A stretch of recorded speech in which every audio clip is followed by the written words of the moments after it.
I was talking with my good friend, and he's only been married once, and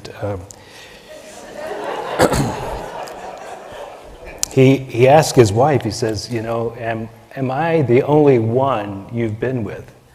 And she said, yes. All the others were 8s and 9s. Whoa.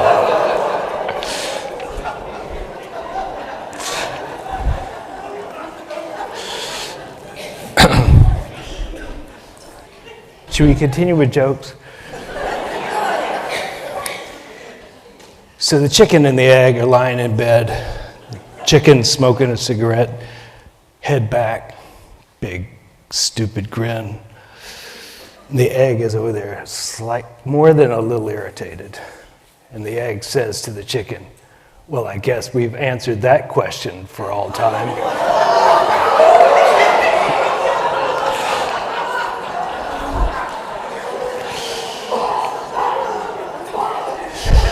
Okay, at least you know what I'm talking about. Brene Brown, no joke, this is no joke here. Because true belonging only happens when we present our authentic and perfect selves to the world, our sense of belonging can never be greater than our level of self-acceptance. I'll follow that one up with a similar quote by Sarah von Brennick. It doesn't matter whom you love or where you move from or to. You always take yourself with you. If you don't know who you are, or if you've forgotten or misplaced her, then you'll always feel as if you don't belong anywhere. So let's explore that. Today we're finishing the 5-week series on belonging, and I want to take this toward the interior now. I had the great pleasure of watching Tara Brach, or Branch, or Brach. Anyway, however you say her last name. Good. It was really good. If you want to follow up and hear what she said again after this talk, just check her out online on belonging.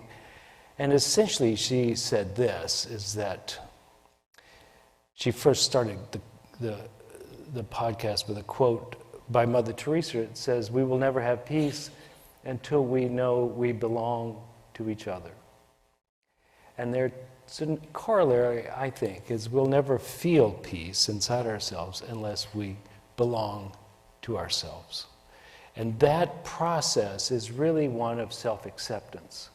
And it is also coming to terms with the irritations and the upsets and the bad feelings we might have, and making room for them.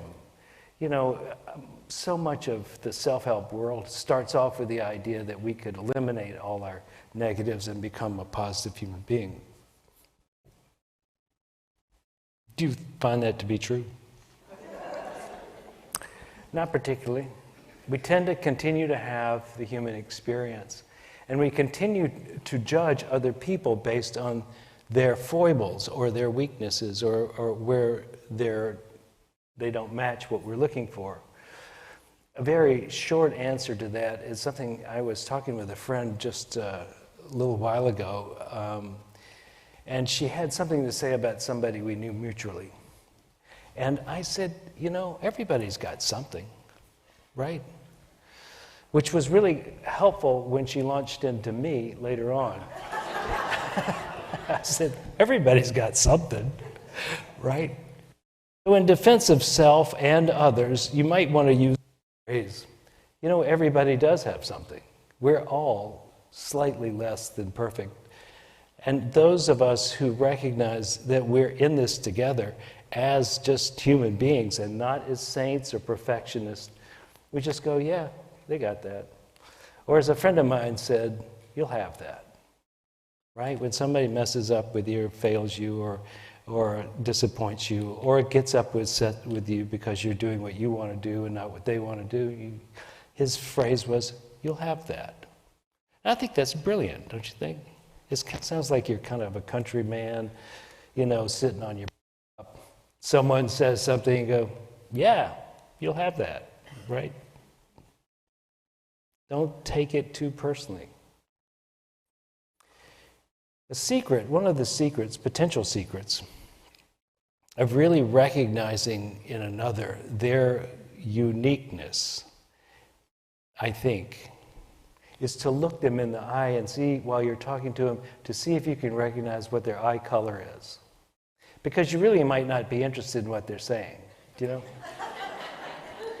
But if you start to take interest in their eyes, you begin to look into the window of their soul. And you may by accident become interested. And you may go deeper with the whole thing, where you go, oh, I wonder what's really behind what they're saying. Why is this important to them? Why are they carrying on and on about this? Or why are they feeling upset? Or, you know, what is this person? And what's happening here? And this, I think, is the beginning of taking that person from 2 dimensions and making them a 3-dimensional human being. And you're actually beginning to listen to them, and you will recognize, if you really pay attention, I think you'll often recognize where they're hurt, where the trauma or the missing in their life is, where they're lonely or where they felt rejected, where they have felt the isolation of not feeling like they belong, and all that they're doing to counteract that experience. You know, the sense of not belonging can come from several ways, and one of them could be that you didn't have very good attachment with your family of origin. That your parents, because they're just people and you'll have, didn't know how to do it. They might have known how to do it with your brother or sister, but they didn't know how to do it with you, or they might not know how to do it with anybody. But you'll have that. And so you'll have these needs that went unmet when you were a child, that you might have developed a big set of strategies as to how to overcome that or compensate. And one of the ways you might compensate is that you say, I don't care. You become less social. You become less friendly. You get out early on the hurt game and you beat others to the punch. Or you may try too hard. Or you may say, well, if I get enough money, if I become successful enough, they'll have to like me. Or if I'm pretty enough, or if I'm athletic enough, or if I'm something, if I accomplish enough, then they'll have to find acceptance for me. Sometimes works for a while. And then, like that old joke, you know, I knew about old age, I just thought it would take longer to get there. Those competencies begin to fall apart. And you're left with the old feeling of not belonging or being isolated or lonely. And so this deep observation into the eyes and the soul of another you begin to recognize maybe there are other reasons why they are the way they are than just they're jerks. They really are working at compensating for something. And sometimes when you see it in another, you can go, I kind of resemble that remark, right? That looks like me. They do it worse than I do, of course, but I do recognize it. And so our practice, when we want to make ourselves belong, we have to come to a deeper internal and external sense of I accept you. Because often when we see it in another, is the beginning of us seeing it in ourselves. The idea that first you see it over there, you have a reaction, and because you've had a reaction, you know this is a place to look internally. Because I see it in them, it is true in me. At least as something I'm resisting if I'm not doing it. But there's some aspect of that which is very active in my psyche, either as a I want or as I will.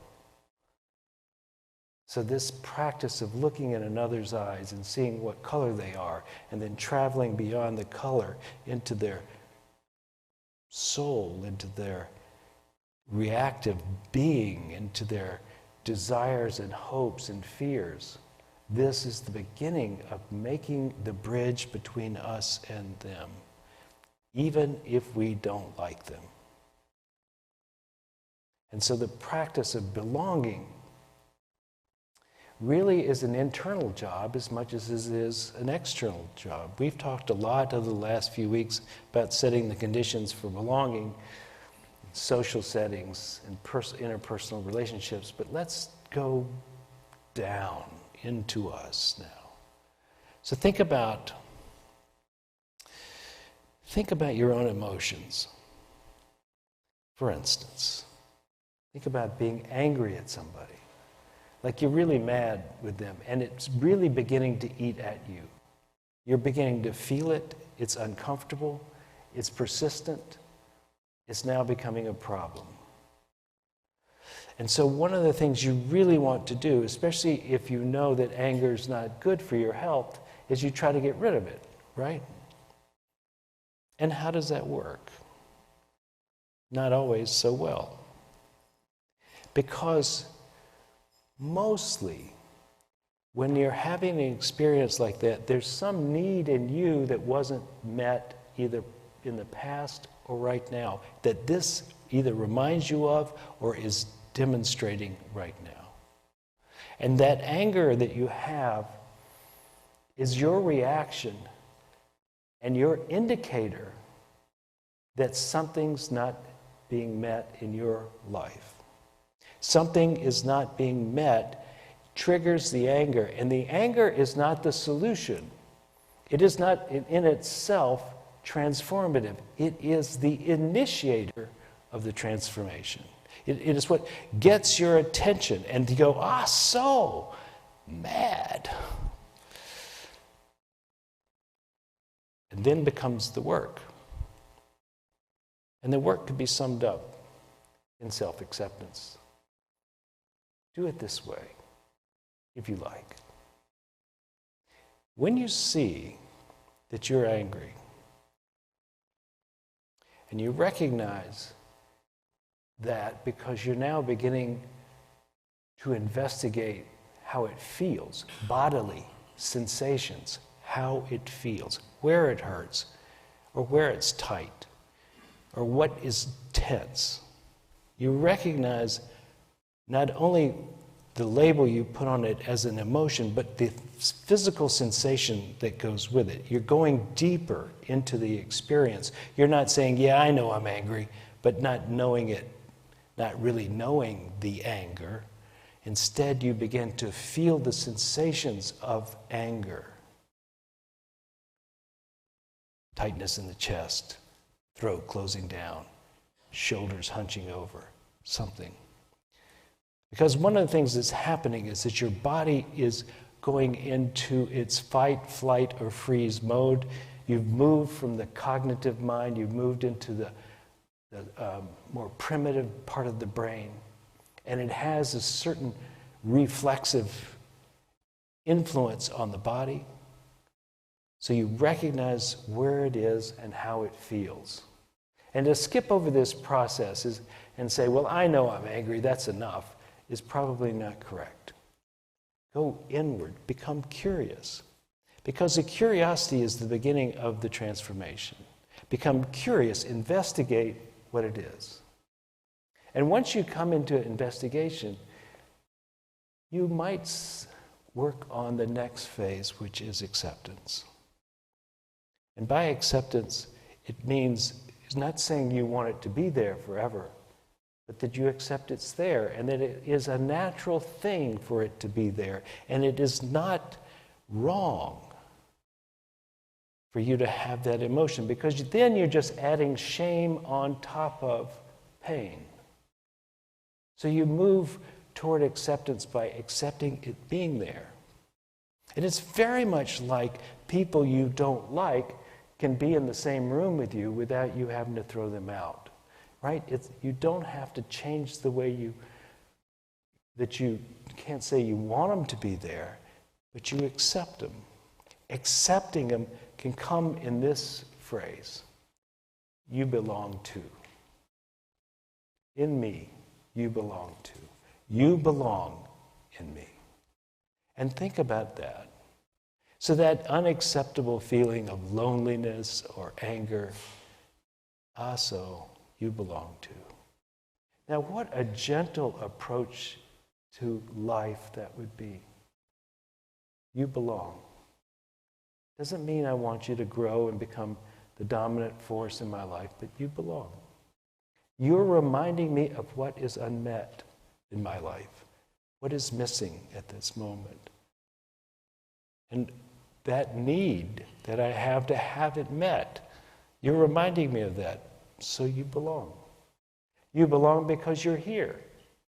You belong because you're one of the many ways a human being can be. And I am not a stereotype person. I am more than that. And what I am is not wrong. I do belong. I do accept myself. So you come to a level of acceptance. So you've recognized it and you've investigated it, and now you come to a level of self-acceptance. And one of the things you're doing there is you're making the awareness aspect of you, the higher aspect of you, the dominant experience, the one that is overreaching on all this. You know, as we were talking before, when you become triggered, the animal side of your brain kicks in, and now this very divine or human aspect of your brain is kicking in. But you're also coming to this higher state of the witness. And you're now, by accepting, oddly enough, you're putting enough distance between your identity as the witness and the event, the emotion. You're now in the witness state. And there's space. And you are spacious. You're big enough to have even this within you. Even anger or loneliness. You can have that. And that is the transformation. And now you can imagine yourself walking through a world in which that which has triggered you doesn't have to trigger you as hard because you have found a way to be at peace with it. Or as Mother Teresa would say, you belong. You belong in yourself. So there can be peace. And this allows you also, as Brene Brown would say, to be authentic, to actually express, hopefully in a skillful manner, what's going on for you. To be honestly reactive in the moment that might produce better results. You can become that change in the world that we're all hoping. A wise and persistently accepting being that makes room for others so that they can find a sense of acceptance for you and for themselves. And the world that we have fractured into such hard-edged groups can become the melting pot again. So to do the outer work, to do it effectively, I think we need to do the inner work, which is to come to deep self-acceptance of ourselves.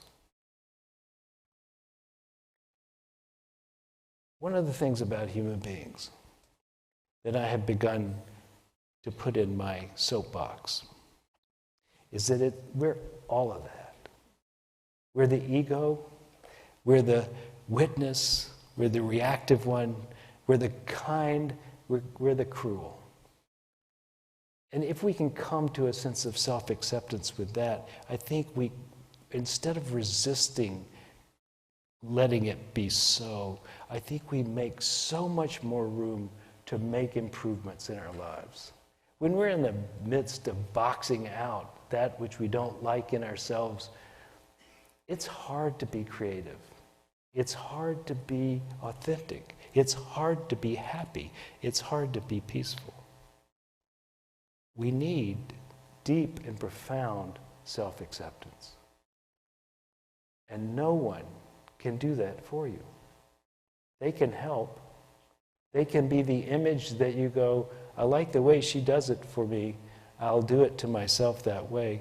And many times friends can take you over the hump, can be such a great example that you finally catch it.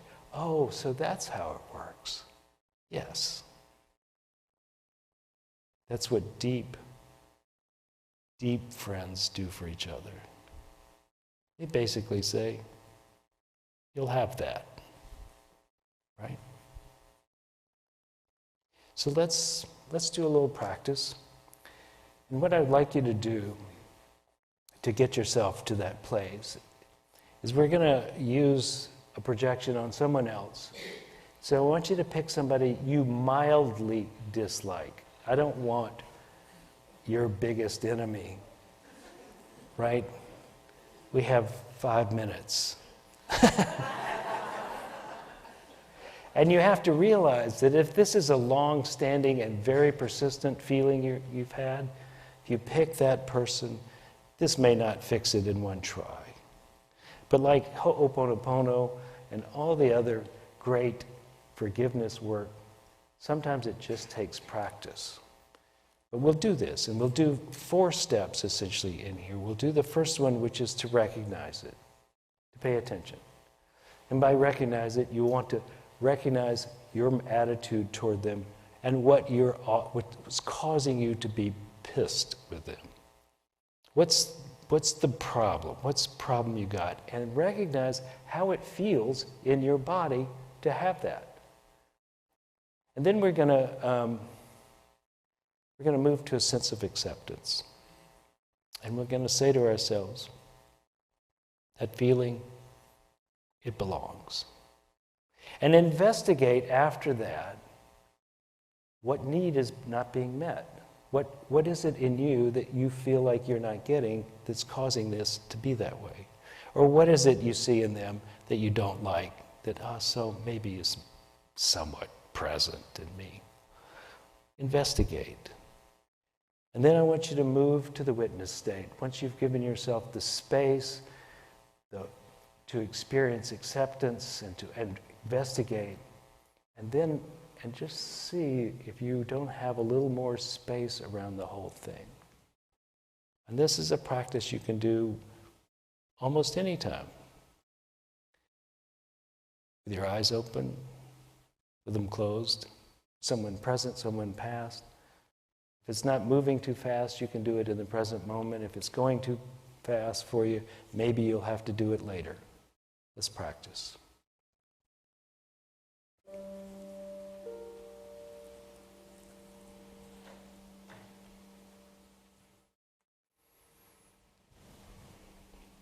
So let's begin to feel. Let's find somebody that we are mildly distanced from or angry with.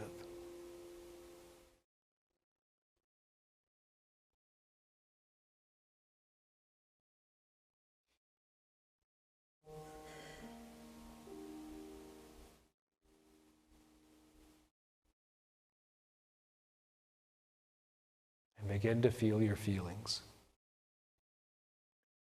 And in particular, feel into the body where you get the sensations that that feeling helps create.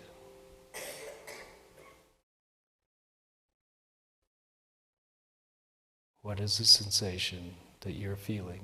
Where in the body? Is it your neck, your chest? Do you feel it between the eyebrows?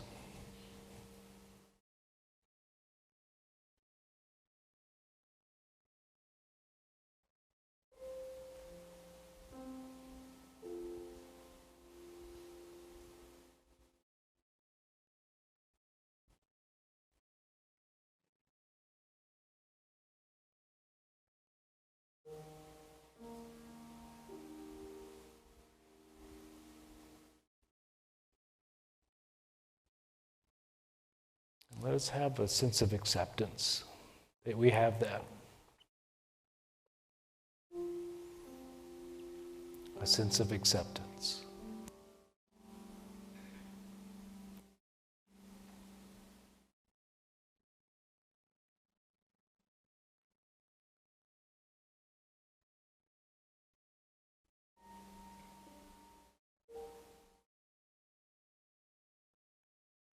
You belong to.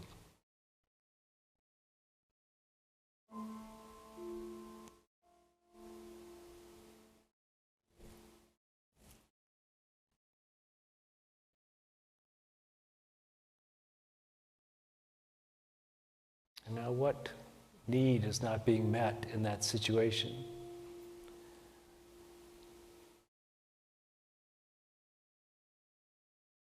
What's not there?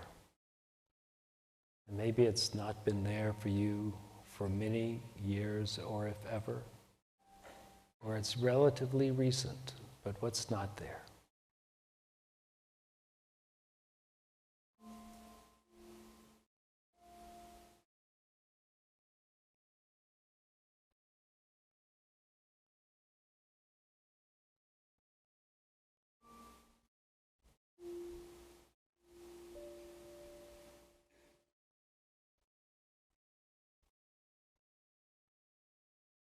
And now let's take a higher view.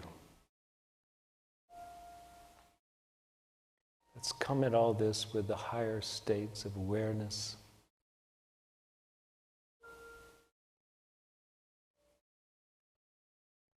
Activating the forebrain, but also the spiritual sense of spaciousness.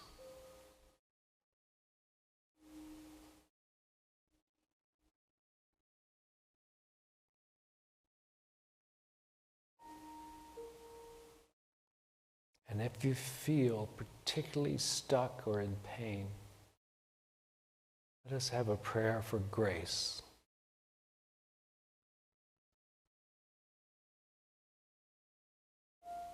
That you might move into deeper understanding and compassion for yourself and others.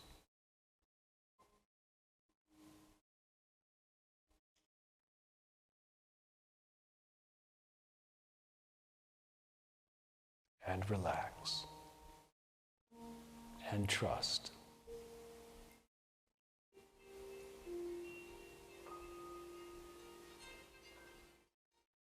And sure enough, you'll have that. And so it is. Amen. I hope you got something out of today's service. We intend to bring you things that will help you in your life become more of who you want to be, give you the freedom of forgiveness and the hope of expectancy that your life will unfold in a way that brings you joy, happiness, and is a contribution to the world. If you would like to contribute to this ministry, please go to unitytriangle.org, hit the donate button, and it will lead you into an easy way of doing that. We thank you for your attention and look forward to seeing you again here.